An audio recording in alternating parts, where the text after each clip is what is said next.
పల్లె పల్లెకో చరిత్ర, ప్రతి ఊరికో విశిష్టత. గ్రామ వింతలు విశేషాలను అందించేదే అమ్మ న్యూస్ అమ్మ భారత్ మా ఊరు కార్యక్రమం. ప్రస్తుతం ఆదిలాబాద్ జిల్లా ఆదిలాబాద్ రూరల్ మండలంలోని ఎత్తైన కొండల మధ్య దట్టమైన అటవీ ప్రాంతం పరిసరాలలో ఉన్న గ్రామం లోహార. ఆ ఊరు విశేషాలను మా రీజనల్ కోఆర్డినేటర్ సత్యనారాయణ అందిస్తారు. ఆదిలాబాద్ రూరల్ మండలం లోహార గ్రామానికి విచ్చేశాం.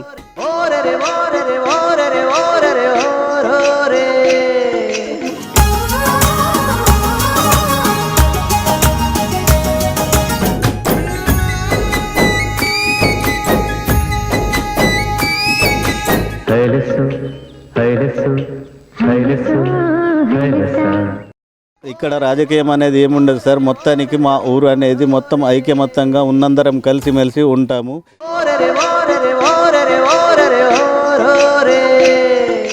ఊరు చరిత్ర, ఊరు విశిష్టత. ఇదే అమ్మా న్యూస్ అమ్మా భారత్ మా ఊరు కార్యక్రమం.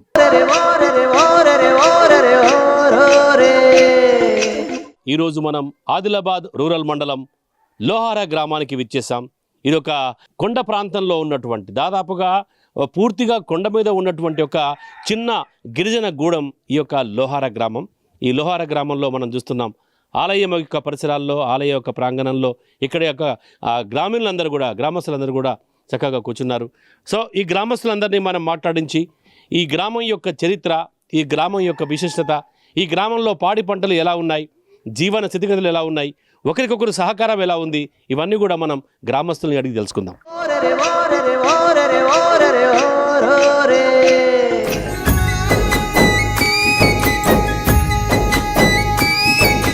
నమస్తే అండి. అమ్మా న్యూస్ అమ్మా భారత్ తరపున మీ అందరికీ రామ్. అంటే ప్రతి గ్రామంకి ఒక చరిత్ర ఉంటుంది కదా. మీ గ్రామంకు సంబంధించి, అంటే మీ పూర్వీకులు చెప్పిన ప్రకారంగా లోహార అంటే ఒక పేరులోనే ఒక గమ్మత్తు కనపడుతుంది ఈ పేరులో. సో అలాంటిది మీ గ్రామంలో మీ తాత ముత్తాతలు చెప్పినటువంటిది ఏదైనా కథ ఉందా ఈ పేరు వెనుక? లోయలు ఉంది కాబట్టి లోహార అనే పేరు వచ్చింది అంట. అది అంటే ఇది ఆల్రెడీ ఒక గుట్ట మీద కొండ ప్రాంతంలో ఒక గిరిజన గూడెంగా ఒక లోతైన ప్రాంతంలో ఉంది కాబట్టి ఈ గ్రామానికి లోహార్ అనే పేరు వచ్చింది. కానీ ఇక్కడ మేము పటేల్ వ్యవస్థ ఉంటుంది. దేవారి, పటేల్, ఇంకా మహాజన్ ఉంటారు. అంటే ఏదన్నా పండుగ చేసేటప్పుడు కానీ పటేల్ ఏది చెప్తే అది పాటించుకొని ఏదైనా ఒక పండుగ చేసేటప్పుడు మేము చందాలు వేసుకొని పండుగలు నిర్వహించుకుంటాం. మేము ఈ ఊర్లో మొత్తము ఎన్ని గడపలు ఉంటాయి? ఉండొచ్చు సార్, 56 గడపలు ఉంటాయి. అంటే దాదాపుగా ఎంతమంది జనాభా ఉంటారు?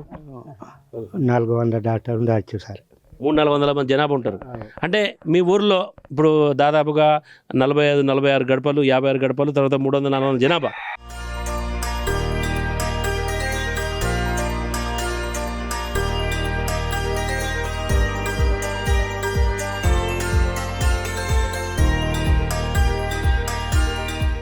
చెప్పండి, గ్రామంలో అంటే ప్రధానంగా ఏ పంటలు ఎక్కువ సాగు చేస్తారు?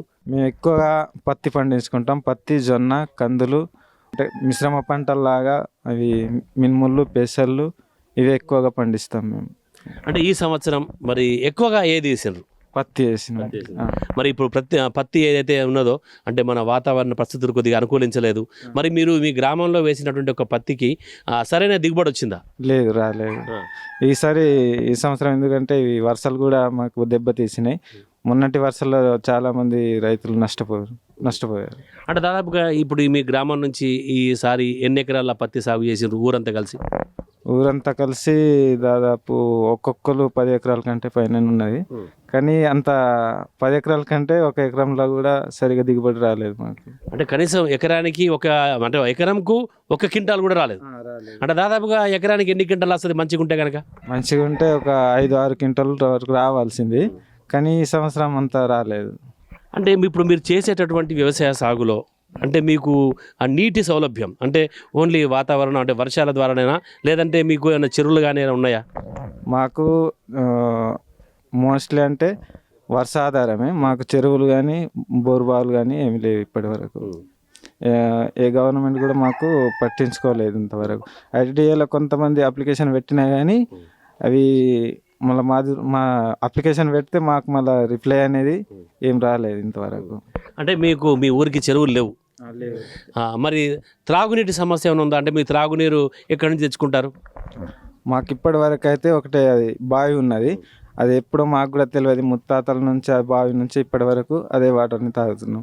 ఈ మిషన్ భగీరథ అనేది వచ్చింది, కానీ అది నెలకు ఒకసారో లేకుంటే వారానికి 2 సార్లు ఇట్లా వస్తున్నాయి. అది కూడా వస్తుందని మాకు అంత ఈ గ్యారెంటీ లేదు. అంటే కారణం ఏంది? అంటే ఈ మిషన్ భగీరథ నీరు మీకు ప్రతిరోజు రాకపోవడం గల కారణం ఏముంటుందని భావిస్తున్నారు? మాకైతే మేము మా వాటర్ సమస్య కూడా చాలామందికి చెప్పినాము, కానీ అది మాకెవ్వరు ఏంది రెస్పాన్స్ అనేది లేదు.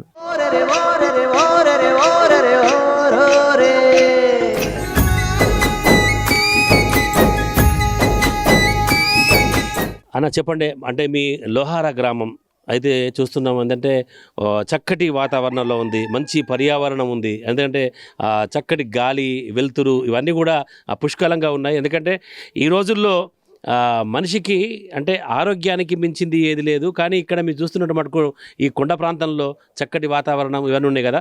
మరి అయినప్పటికీ మీ గ్రామంలో ఏమైనా ప్రధాన సమస్యలు ఉన్నాయా?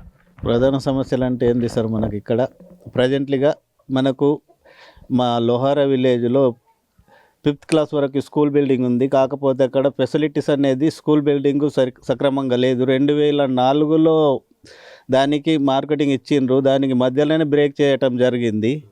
ఏ ప్రాసెస్లో ఉందో మనకైతే తెలుస్తలేదు. మేము పిటిషన్లు ఇచ్చి చాలా అలసిపోయినాము. అయినా ఇప్పటికీ సుఖం మూతపడే ఉంది. ఇంతకుముందు ముత్తాతలు కట్టిన మేము స్కూల్ బిల్డింగ్ కట్టాలంటే సుందరగిరి నుంచి ఇసుక ముళ్ళలు కట్టుకొని ఇక్కడికి తీసుకొచ్చి కట్టేయటం జరిగింది. అదే షెడ్ మీద 5వ తరగతి వరకు స్కూల్ నడుస్తుంది సార్. అయితే అంటే ఇప్పుడు దాదాపు ఇక్కడ ఉన్నటువంటి పిల్లలు మరి 5వ తరగతి తర్వాత అంటే 5 వరకు అయితే మీ స్కూల్లో ఉందంటున్నారు. దాదాపుగా ఇక్కడ నుంచి ఎంతమంది పిల్లలు 6 నుంచి 10 వరకు వేరే ప్రాంతాలకు వెళ్తారు? అంటే వేరే ప్రాంతాల కంటే ఇక్కడ నుంచి మన ఆదిలాబాద్ ఉన్నారు కొందరు, మరి వాన్వాట్, మన మామిడిగూడ, మన ఉట్నూర్, కొందరు హైదరాబాద్లో చదువుల కొరకు వెళ్ళి ఉన్నారు సార్. అంటే ఈ ఊర్లో ఉన్నటువంటి వాళ్ళు అంటే ఇప్పుడు మీ ఊర్లో దాదాపుగా చెప్తున్నారు ఒక 600 మంది జనాభా ఉంటుందని చెప్తున్నారు కదా.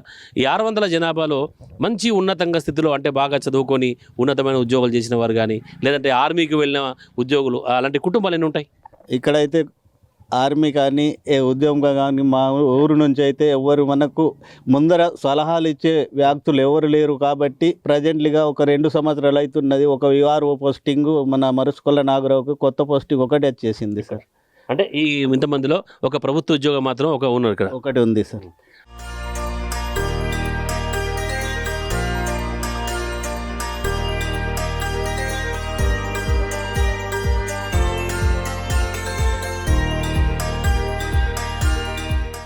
దీపావళి పండుగలు కాకుండా ఇంకా మీ ఆచార వ్యవహారాల ప్రకారంగా అంటే మీ ఆదివాసీ సంస్కృతి సాంప్రదాయాల ప్రకారంగా ఇంకా వేరే పండుగలు ఏముంటాయి?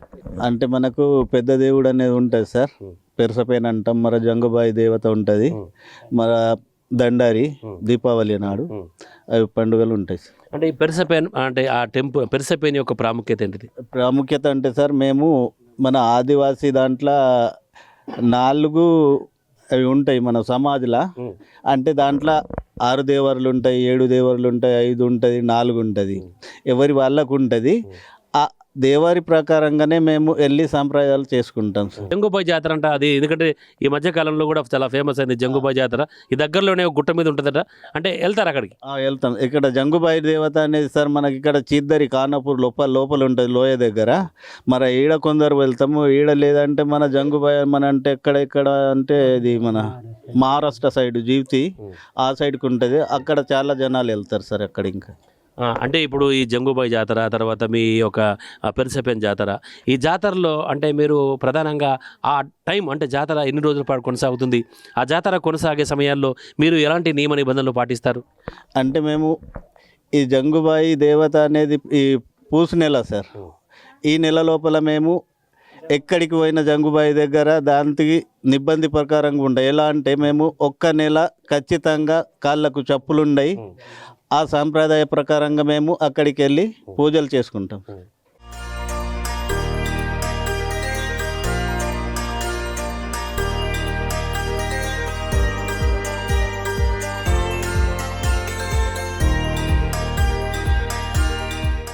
వ్యవసాయం గురించి మనం అడిగాం. ఎందుకంటే ఈసారి మీ గ్రామంలో అయితే అంటే వాతావరణం అనుకూలించక పంట అయితే దిగుబడి బాగా రాలేదంటున్నారు. సో పత్తే కాకుండా అంటే వ్యవసాయం విషయంకి వస్తే ఇంకా వేరే ఇతర పంటలు ఏమైనా వేసినారా? వాటి పరిస్థితి ఎట్లున్నది?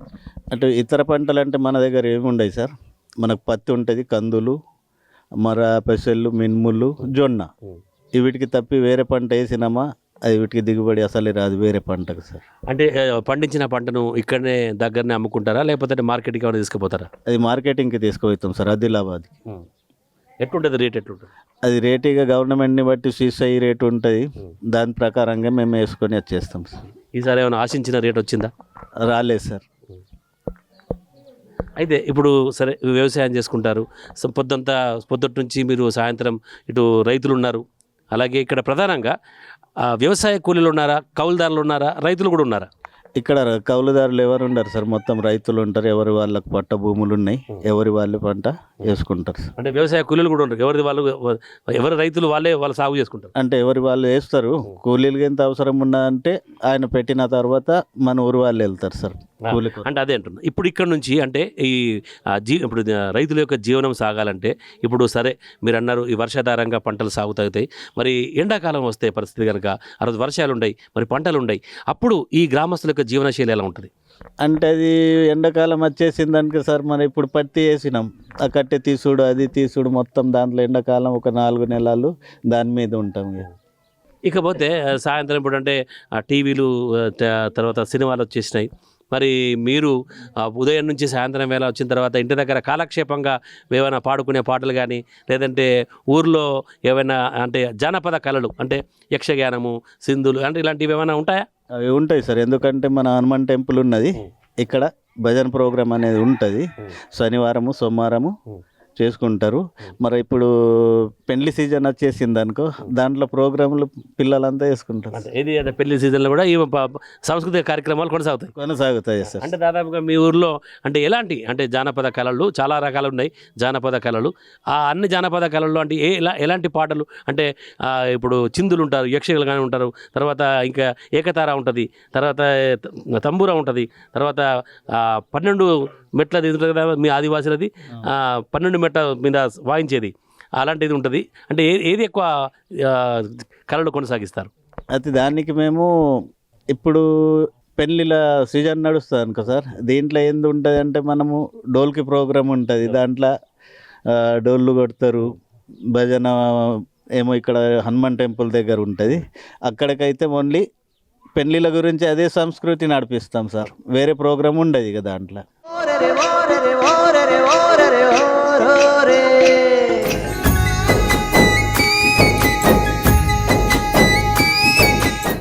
లోహార గ్రామంలో చూస్తున్నాం, మంచి ఆధ్యాత్మిక వాతావరణం కనబడుతోంది. ఇక్కడ ప్రధానంగా చూస్తుంటే ఆశ్చర్యం అనిపిస్తుంది, యూత్ అంటే పెద్దలతో పాటు కూడా యూత్ అంతా కూడా ఇక్కడ చక్కగా దైవభక్తి దైవనామస్మరణతో భజన గీతాలు ఆలపించడం, అదేవిధంగా అక్కడ డోలక్ కానీ ఇక్కడ ప్రధానంగా చూస్తే ఒక చక్కటి శృతిలో ఈ యొక్క మీరు పేటి హార్మోని వాయిస్తున్నారు. అంటే ఈ ఎక్కడ మీ గురువు ఎవరు ఉన్నారా, ఇక్కడ నేర్చుకున్నారా? నేర్చుకున్నా. నువ్వే సొంతగా నేర్చుకున్నావు? అంటే ఎవరు నేర్పింది కాదు, అంటే ఈ పేటి ఎడికెళ్ళి తెచ్చుకున్నారు? ఇది ఆలయం. అంటే ఎట్లా మీకు ఆసక్తి ఎలా కలిగింది నేర్చుకోవాలని? ఎందుకంటే హార్మోనియం వాయించడం అనేది చాలా కష్టం, సప్తస్వరాలు ఒకసారి పలికించడం అనేది గురువు ఉపదేశం ఉంటే కానీ సాధ్యం కానటువంటిది. ఎట్లా మీకు అబ్బింది? అంటే ఇది మేము బయట వెళ్ళి చూసేటోళ్ళం సార్, ఇంతకుముందు చూసి ఇక మాకు కూడా నేర్పితే బాగుంటుంది, మేము కూడా ఇలాంటి కొంచెం ట్రై చేయాలని ఆ తపనతోటి మేము ట్రై చేసినాము.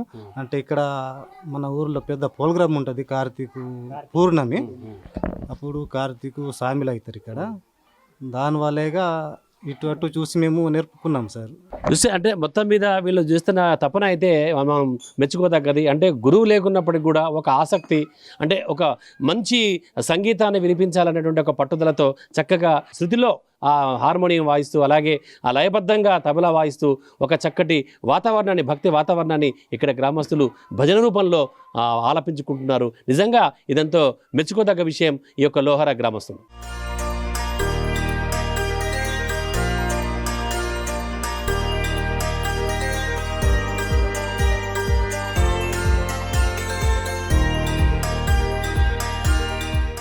మీ గ్రామం ఏర్పడి అంటే ఈ ఊరు ఏర్పడి మీ పూర్వీకులు చెప్పిన ప్రకారంగా ఎన్ని వందల ఏళ్ల క్రితం ఈ ఊరు ఏర్పడ్డది?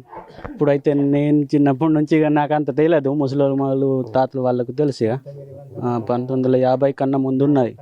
ముందు 50 కన్నా ముందర నుంచి ఉన్నది సార్ ఈ ఊరు. అవు. అంటే మీ పెద్దలు చెప్పిన ప్రకారంగా 1950 కంటే ముందర దాదాపుగా ఈ ఊరు ఏర్పడి 75-80 సంవత్సరాలు దగ్గర 100 ఏళ్ళు అవుతున్నది. అయింది సార్. 1950 కన్నా ముందు నుంచి ఉన్నది అన్నట్టు మాకు అనిపిస్తుంది. మా తాత నువ్వు నీ వయసు ఎంతనే కాక? నా వయసు 65 ఉంటుంది. 65 అంటే నువ్వు చిన్నగా ఉన్నప్పటి నుంచి ఊరు ఉన్నది. ఎన్ని ఊరు మరి ఈ 65 ఏళ్ళల్లో అప్పటి నుంచి నువ్వు అంటే చిన్నగా 10 ఏళ్ళకెళ్ళి చూసినావు, ఇప్పుడు పెద్ద మనిషి అయినా దాదాపు 50 ఏళ్ళకెళ్ళైతే నువ్వు చూస్తున్నావు ఊరు. నీ ఊర్లో ఏమీ అభివృద్ధి కనబడ్డది? ఏం అభివృద్ధి లేదు సార్. అంటే ఏమి జరిగితే బాగుంటుంది అనుకుంటున్నారు? అంటే మీ గ్రామంకు ఇప్పుడు మేము వచ్చినాము అంటే ఒక వారధిగా మీ సమస్యల్ని మేము ప్రభుత్వ దృష్టికి తీసుకుపోతాము. అంటే మీ గ్రామంకి మీరు ఏమి కావాలని కోరుకుంటున్నారు? అంటే మీ సమస్యలు అయితే చెప్పుకున్నారు. ఇప్పుడు బడి అంటున్నారు, ఎగ్జాంపుల్ పిల్లలకు ఒక బడి ఉంటే బాగుంటుంది అనుకుంటున్నారు. అంటే ఇవి ఒకవేళ ప్రభుత్వం దృష్టికి కనుక చేరితే కనుక మీ సమస్యలు పరిష్కారం అయ్యే అవకాశం ఉంది కనుక మీకు గ్రామానికి ఏం కావాలని మీరు అనుకుంటున్నారు? నాకు పరిశుభ్రంగా ముఖ్యంగా కావాలంటే బడి సార్. బడి ఉంటేనే పిల్లలకు చదువుగలుగుతారు, ముందుకు పోయగలుగుతారు. దాంతోపాటు మాకు వ్యవసాయం చేయడానికి పట్టలు కావాలి సార్. అవి వైటీడీ వాళ్ళు కొలిచిండ్రు సార్, కొలిచి మాకు పారం ఇచ్చిండు. అవి పారం కూడా పట్టాలు లేవు, దానికి ఇవ్వలే. ఇప్పుడు దాదాపుగా మీ గ్రామంలో ఉన్న ఆదివాసులు అందరూ కూడా పోడు పట్టాలేనా? పోడు పట్టాలి సార్, పోడు పట్టాలి. అంటే ఇక అందరికి పట్టాలు రాలే, పోడు పట్టాలు రాలే. అడవి హక్కు పట్టాలు కొన్ని ఉన్నాయి, ఇవి రెవెన్యూ హక్కు పట్టాలు కొన్ని ఉన్నాయి. అంటే గత అంటే గడిచిన ఒక 3 నెలల క్రితం ప్రభుత్వం ఈ పోడు పట్టాలు పంచిణీ చేసింది. పంచింది కానీ అవి కొనలేదు సార్ మేము. ఇవి మేము ముఖ్యం, ఇవి మీకు మీడియాతోని మాట్లాడితే మేము ముఖ్యం. అవి ఎందుకు కొనలే అంటే సార్, ఇవి మా రెవెన్యూ ల్యాండ్ ఉన్నది సార్. ఇవి ముందు మా ఇవి బొంగు పెంట ఉండే సార్. ముందు మా నాన్నలు కొట్టుతుండే పెంట. మొత్తం ఈ అడవిని సర్వే చేసి మన రెవెన్యూ ల్యాండ్ చేసింది. ల్యాండ్ చేసింది కాబట్టి మేము వీడి కొలిస్తే అడవి హక్కు పట్టాలు ఇస్తారు. అడవి హక్కు పట్టాలు ఇస్తారు. 5 ఎకర్ అంటే 2 ఎకరు 1 ఎకరన్నర ఇస్తారు అని మేము కొనలేదు సార్. దానికి మేము వ్యతిరేకించినాం. పట్టాలు రాలే, మేము కొనాలి, అసలే కొనాలి. మాకు రెవెన్యూ తోటి రెవెన్యూ పట్టా మాకు రావాలని మేము కొనాలి. అంటే ఇప్పుడు మీరు ఏం కోరుకుంటున్నారు? మాకు అసలు ఈ రెవెన్యూ డిపార్ట్మెంట్ తోటి మాకు వాళ్ళు దృష్టి పెట్టి మాకు కొలిసి పట్టాలి అని మేము కోరుతున్నాం సార్. అట్లనే ఇంకొకటి, అంటే మీ గ్రామంలో ఎవరికైనా జ్వరం వచ్చినా, రోగం వచ్చినా, నొప్పి వచ్చినా మరి ఎక్కడికి వెళ్తారు? అయితే ఆదిలాబాద్ పరిస్థితానికి ఎట్లా ఊళ్ళో ఏమైనా మామూలు జ్వరము ఏమైనా దగ్గు దమ్ము ఉండే లోకల్ వాళ్ళు వస్తారు, వాళ్ళతో తీసుకుంటాం. లేకుంటే ఇందరు వెళ్ళి ఆదిలాబాద్. అంటే మీకు దగ్గరలో ప్రాథమిక ఆరోగ్య కేంద్రం ఎక్కడ ఉన్నది? ఇంట్లో లేదు సార్. మీకు దగ్గరలో ప్రాథమిక ఆరోగ్య అంకోలి ఉంటుంది సార్. అంకోలి అంటే పోతే అంకోలి దాకా పోవాలా, లేదంటే ఆదిలాబాద్ పోవాలా, లేదంటే ఇంద్రవల్లి పోవాలా? మరి అత్యవసరం అయితే తప్ప, అత్యవసరం ఉందనుకో, ప్రాణం పోయే పరిస్థితి ఉందనుకో, అప్పుడు ఏంది? అంబులెన్స్కి ఫోన్ చేస్తాం సార్. అంబులెన్స్ ఫోన్ చేస్తాం. వెంటనే వచ్చేస్తుందా? వస్తుంది సార్, వస్తుంది. అంబులెన్స్ వస్తుంది. ఎమర్జెన్సీ ఉన్నప్పుడు, మామూలు ఉన్నప్పుడు ఏమన్నా మన మట్టోలా ఏమన్నా పిప్పల దరిలో కూడా అంకోలి ఆదిలాబాద్లో అట్లా కొనబోతాం. మీ గ్రామంలో వసతికి ఆటోలు ఉన్నాయా? అవును, ఏసీ కూడా వాళ్ళకు మాకు లేదు సార్. అంటే మీరు ఎటుపోయినా ఎడ్ల బండ్ల మీద పోతారు, లేదంటే మోటార్ సైకిల్? ఎడ్ల బండి, మోటార్ సైకిల్. అయితే అంటే బస్సు సౌకర్యం మీ గ్రామానికి ఉన్నదా? లేదు సార్, బస్సు సౌకర్యం అయితే ఇప్పట్లో దాకా మా ఊర్లో చూడలే. అంటే ఇప్పటిదాకా మీ ఊర్లో బస్సు చూడలే, ఎర్ర బస్సు ఎక్కరా? ఒకవేళ మీరు పోవాలనుకున్నా ఎడ్ల బండ మీద బండ్ల మీద పోవాలా? అంటే కారణం ఏంటి? అంటే ఈ గుట్ట మీద ఉందా కారణమేనా? ఏమో సార్, అది గవర్నమెంట్కు తెలుసు. మేము చెప్తున్నాం సార్, అవి వచ్చిన అధికారులకు చెప్తున్నాం కానీ పట్టించుకుంటలేదు.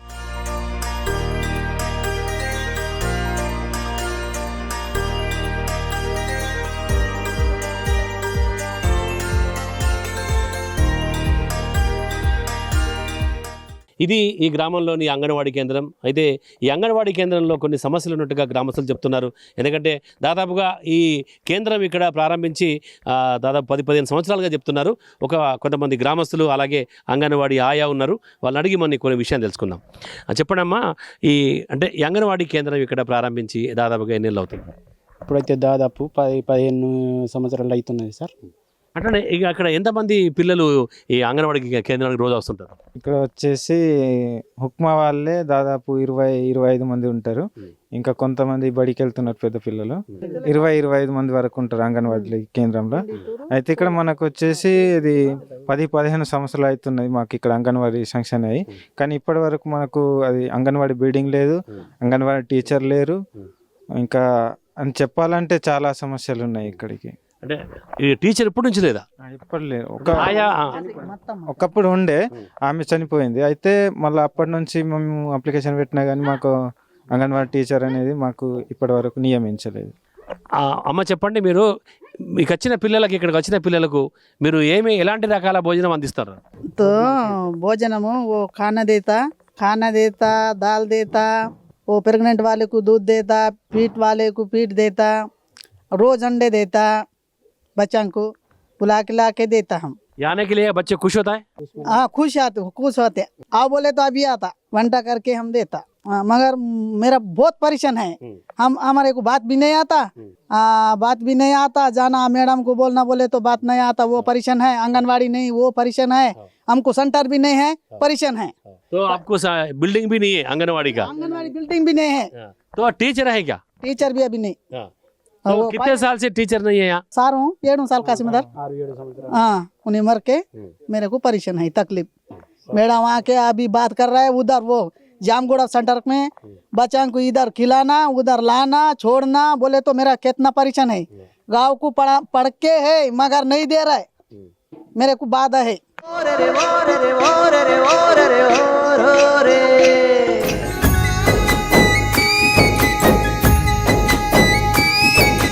ఇక్కడ గ్రామంలో మరొక వింత మనం చూస్తున్నాం ఇక్కడ.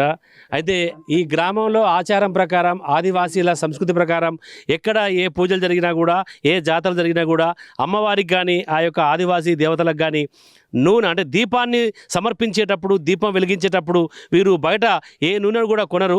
ఇక్కడే ప్రధానంగా వీళ్ళు ఏర్పాటు చేసినటువంటి ఇక్కడ నువ్వుల ద్వారా తీసినటువంటి, అంటే గానుగ ద్వారా పట్టి నువ్వులు తీసినటువంటి ఒక నూనెనే వాళ్ళు వెలిగిస్తారు. అయితే అది విషయం మనం తెలుసుకుందాం.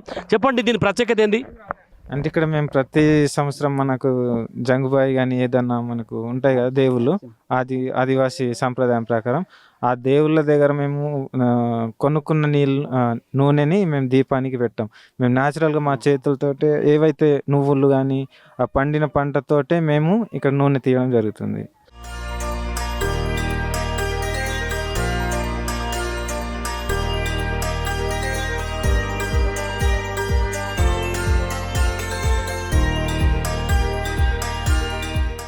దాదాపు 500-600 మంది జనాభా ఉండేటటువంటి ఈ లోహారా గ్రామస్తుల దప్పిక తీర్చేది ఈ బావి, పురాతన బావి.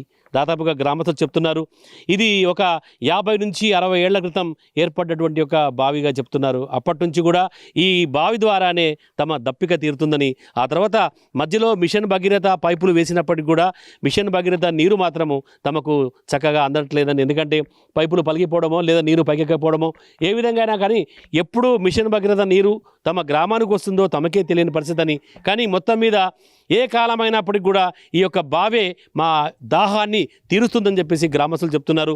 జోరు ఎండ అంటే దాదాపు మండు వేసవిలో కూడా నీరు ఎండిపోకుండా ఉండడమే ఈ యొక్క బావి యొక్క ప్రధాన ఉద్దేశం. అంటే దీని యొక్క ప్రత్యేకత, ఈ బావి యొక్క ప్రత్యేకత అంటే మండు వేసవిలో కూడా ఇది ఇక్కడ గ్రామస్తుల దప్పిక తీరుస్తూ వాళ్ళకి చేదోడు వాదోడుగా నిలుస్తున్నటువంటి ఒక బావి ఇది.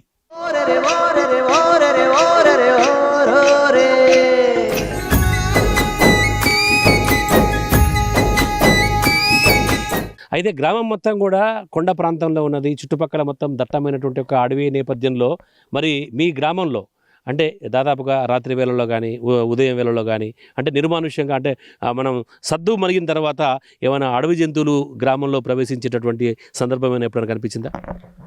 అంటే అడవులు మాకు ఆ ఊరికి దగ్గర అడవులే ఉన్నాయి, దగ్గర ఇక్కడ ఊరు దగ్గర కూడా వస్తున్నాయి. అవి ఏంటంటే మళ్ళీ పంటలకు చాలా ప్రమాదకరంగా ఉన్నాయి ఇప్పటికి. అంటే రాత్రికి అన్నం తిన్న తర్వాత రాత్రికి జాగిలి అంటాం మేము మా భాషలో. జాగిలి అంటే రాత్రికి కాపల పోయి అటే నైట్ ఉండి పొద్దుగల వస్తారు. అంటే మీ పంట పొలాల్ని కాపాడుకోవడం కోసము అడవి పందుల నుంచి, అడవి జంతువుల బారి నుంచి, అడవి పందుల నుంచి మా పంటల్ని రక్షించడం కోసం మేము రాత్రికి అటే కాపలా ఉండడం జరుగుతుంది. అంటే ఎలా కాపాడుకుంటారు? అంటే అరుస్తారా, లేదంటే డప్పు ఏదైనా శబ్దాలు చేస్తారా? అంటే ఎలా పారిపోతాయి అవి? డప్పులు కానీ మేము అరుస్తాము, ఇంకొకటి అది టేప్ రికార్డు ఉంటుంది కదా, అవి పెడతాం. ఎప్పుడన్నా మీ గ్రామం లోపలికి వచ్చిన సందర్భం ఉందా? ఇప్పటికొరకు అయితే మాకు అంత తెలియదు, రాలేదు అంత. అంటే క్రిమికీటకాలు, పాములు, తేళ్ళు, పాములు కానీ తేళ్ళు కానీ ఊర్లో కానీ ఇంటికాడ లోపల కూడా వచ్చే అవకాశం ఉంది.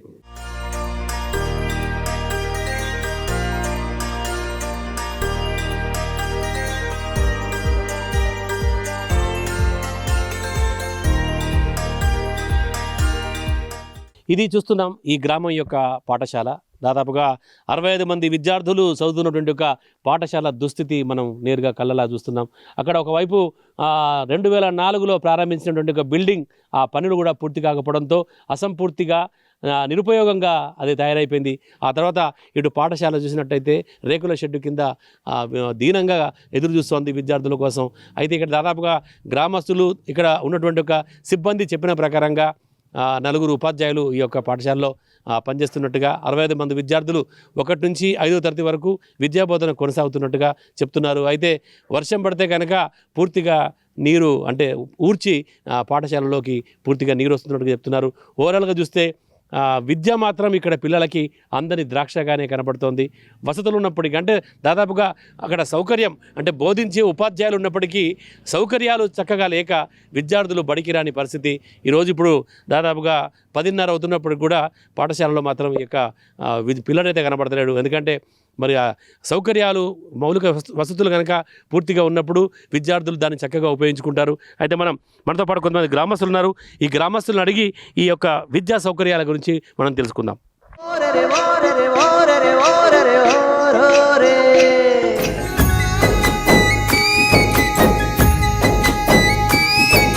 చెప్పండి, దాదాపుగా ఈ పాఠశాల అంటే మీ గ్రామంలో కొనసాగబట్టి ఎన్నేళ్ళు అవుతుంది? అంటే 55 సంవత్సరాలు అవుతుంది కావచ్చు. నేను 1970 నుంచే ఈ బడి ఉన్నది. అంటే నేను ఇప్పుడు నాకు 27 ఇయర్స్ ఉంటాయి. మా బాబాయ్ ఇక్కడ 1st, 2nd క్లాస్ వరకు ఇక్కడనే చదువుకున్నాను. మా బాబాయ్ అయితే ఇప్పటి వరకు ఇక్కడ మన ఆదిలాబాద్ జిల్లాలోనే ఆదిలాబాద్ మండలంలోనే హైయెస్ట్ స్ట్రెంత్ ఉన్న ఈ మా స్కూలే. కానీ ఇక్కడ సరైన బడి లేదు. అది కూడా మనకు 2004లో శాంక్షన్ అయింది బిల్డింగ్ ఒకటి, అది ఇప్పటి వరకు ఇన్కంప్లీట్గానే ఉంది. మరి ఇప్పుడు మీ అంటే బిల్డింగ్ గురించి కానీ, లేదంటే ఇక్కడ ఈ యొక్క అంటే పురాతన బిల్డింగ్ గురించి కానీ, అంటే మీ స్కూల్కు బిల్డింగ్ లేని విషయము, మధ్యలోనే కట్టడం ఆగిపోయిన విషయము ప్రభుత్వానికి అధికార దృష్టికి తీరేసిండ్రా? ఈ ఇన్కంప్లీట్ గురించి, బడి ఇన్కంప్లీట్ గురించి చాలాసార్లు మేము డిఓ మేడంకి కానీ, ఇక్కడ మండల ఆఫీస్లో కానీ చాలాసార్లు అప్లికేషన్ పెట్టినా కానీ, ఒకసారి ఎమ్మెల్యే సార్ కూడా మేము అప్లికేషన్ పెట్టినాం. కానీ మా సమస్యలను ఎవరు పరిష్కరించలేకపోతున్నారు. మీరు ఎంత చదువుకున్నారు? నేను ఇప్పుడు డిగ్రీ డిఎడ్ అయింది నాది. ప్రజెంట్ నేను ఇప్పుడు ప్రిపరేషన్లో ఉన్నాను. అంటే మీరు దాదాపు డిగ్రీ డిఎడ్ అంటే చదివింది స్కూల్లోనే? చదివింది నేను డిగ్రీ డిఎడ్ అయింది నాది. చదివింది మా ఊర్లోనే 5వ తరగతి వరకు చదువుకున్నాను. మీరు చెప్పండి. నేను ఇక్కడనే చదువుకున్నా, 1st క్లాస్ నుంచి 5th క్లాస్ దాకా. ఇప్పుడైతే నా డిగ్రీ కంప్లీట్ అయింది, డిఎడ్ కూడా నాది కూడా కంప్లీట్ అయింది. Very good. అంటే గ్రామంలో మీరు అందరూ కూడా యూత్ చూస్తున్న మటుకు అటు కేవలం దైవిక చింతనలోనే కాకుండా విద్యలో కూడా చాలా ముందున్నారు. ఒక్కొక్కరు డిగ్రీ పాస్ అయినారు, బిఎడ్ కూడా చేస్తున్నారు. మరి ప్రభుత్వ ఉద్యోగాల వైపు మీ దృష్టి సారించారు? అవి సాధించినాం సార్. ఇప్పుడైతే నేను టెట్గా రాసిన అని నాట్ క్వాలిఫై కాలేదు. ఇప్పుడైతే ఇంకా అప్లై చేసిన టెట్కో, ఇంకా రాస్తా సార్. మరి మీ స్కూల్ గురించి మీరు ప్రభుత్వానికి కానీ అధికారులకు కానీ విన్నవించేది ఏంది? అంటే మేము ప్రభుత్వ అధికారులకు విన్నవించేది ఏంటంటే, ఫస్ట్ ఆఫ్ ఆల్ గ్రామాల్లో బడి మంచిగా ఉండాలి. బడి మంచిగా ఉంటేనే ఇప్పుడున్న యూత్ పిల్లలు కానీ చదువుకునే అవకాశం ఎక్కువగా ఉంటుంది. ఎందుకంటే ఇప్పుడు ఈ జనరేషన్లో చదువు అనేది చాలా ముఖ్యం. కాబట్టి ఊర్లో ఉన్న బడులు కానీ అంగన్వాడీ కేంద్రాలు కానీ మొదటి ప్రాధాన్యత ఇవ్వగలరు.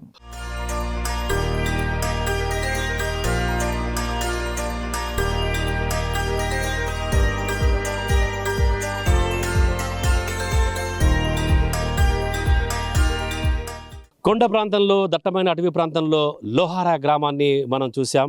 ఈ లోహారా గ్రామంలో దాదాపుగా ఆ లోహారా అంటే లోయలో ఉంది కాబట్టి గ్రామానికి లోహారా అనే పేరు వచ్చిందని, ఆ తర్వాత గ్రామంలో ప్రధానంగా వ్యవసాయమే జీవనాధారంగా తాము బతుకుతున్నామని, తర్వాత ఇక్కడ కేవలం వర్షాధారంగా మాత్రమే ఆ పంటలు సాగు చేసుకొని బతకాల్సిన పరిస్థితి అని, ఆ తర్వాత ఇక్కడ ఉన్నటువంటి ఒక గ్రామంలో అనేక సమస్యలు అయితే కొలువుదీరినాయని, ఆ తర్వాత తమకు అంటే త్రాగడానికి ఒకప్పటి పురాతన బావి ద్వారానే తాము తాగునీరు తీసుకుంటున్నామని, అంటే ఓవరాల్గా చూస్తే లోహారా గ్రామంలో కొన్ని సమస్యలు అయితే ఉన్నాయి. ఆ తర్వాత మిగతా అంతా సమస్యలన్నీ పక్కన పెడితే కనుక గ్రామస్తులందరూ కూడా కలివిడిగా కట్టుబాటుగా ఐకమత్యంగా ఏ పండుగైనా పబ్బమైనా అంతా కలిసి చేసుకునేటటువంటి ఒక సాంప్రదాయం ఈ గ్రామంలో కొనసాగుతోంది. అలాగే ఎవరికి గ్రామంలో ఏ కష్టం వచ్చినా మేమున్నామంటూ గ్రామస్తులందరూ కూడా భరోసా కల్పిస్తూ తలా కొంత చేయి వేసుకొని ఆ కష్టాన్ని గట్టెక్కించేటటువంటి ఒక పరిస్థితి కూడా ఈ గ్రామంలో మనం చూసాం.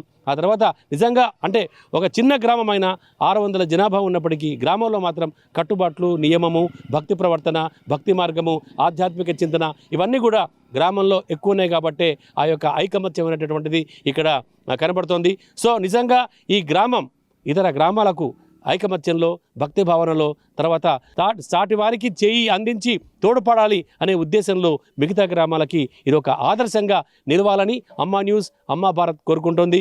మరొక ఎపిసోడ్లో మరో గ్రామంలో మళ్ళీ కలుసుకుందాం. అంతవరకు చూస్తూనే ఉండండి అమ్మా న్యూస్, అమ్మా భారత్, జనం కోసం నిజం కోసం.